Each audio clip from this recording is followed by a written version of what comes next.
Hallelujah. Amen. Mark 5:25. Uandike hiyo. Na ni story ambayo mama fulani alikuwa anavuja damu. Nataka kukuonyesha moyoni mwako unapofaa kuwa ukifanya. Biblia inasema ya kwamba mtaenda mjisomee, nataka kuelezea. Mama aliyekuwa amevuja damu miaka mingi akaona Yesu Kristo. Biblia inasema ya kwamba alijisemea moyoni mwake.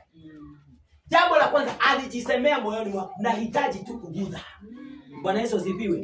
Moyo wako wafaa kuelewa na kunena hata kabla ya utende. Ukubaliane na neno la Bwana. Amen. Amen. Amina. Moyo wako ndio unakuwa the first step ya kukubaliana na neno la Bwana.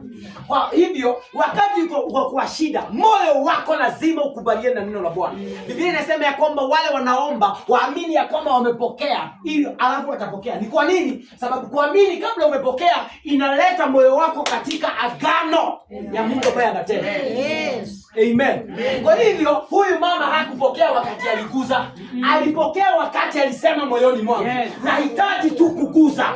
Bwana Yesu asifiwe.